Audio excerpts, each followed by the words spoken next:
قاری محبوب الرحمان صاحب آپ سوال کرتے ہیں گلگت سے، ایک جامع مسجد کے امام اور نائب امام دونوں مستند عالم ہیں، ان دونوں کی موجودگی میں مسجد کا خادم جو کہ فقط حافظ ہے اور مسجد وضو خانہ اور باتھ رومز کی صفائی کرتا ہے، ایسے شخص کا بعض نمازیوں کے اصرار پر امامت کرانا کیسا ہے؟ جس مسجد کا امام مقرر ہے، امام کے علاوہ کسی اور شخص کا مصلی پر آنا امام کی اجازت کے بغیر یہ درست نہیں ہے۔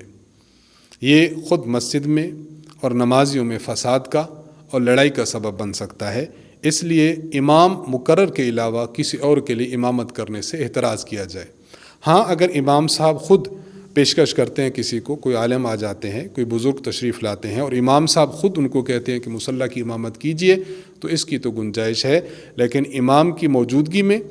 امام کی اجازت کے بغیر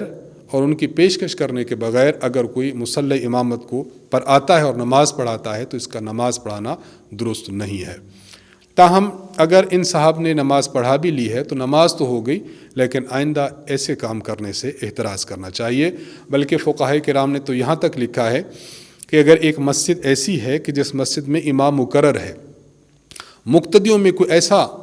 بندہ آ گیا کہ جو امام سے بڑھ کر عالم ہے، تب بھی مسجد کی امامت کا حق یہ امام صاحب کا ہے جو وہاں پر مقرر ہیں۔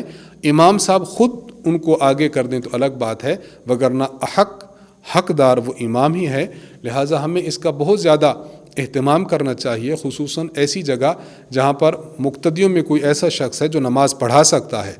تو ایسے شخص امام کے موجودگی میں بھی بلا وجہ مصلی پر آ جاتے ہیں، تو انہیں امام کی اہمیت کا خیال رکھنا چاہیے اور اس مسئلہ کی نزاکت کا بھی خیال رکھنا چاہیے کہ حقدار کو اس کا حق دیا جائے، مقرر امام کو مصلی دیا جائے، اس کے علاوہ امامت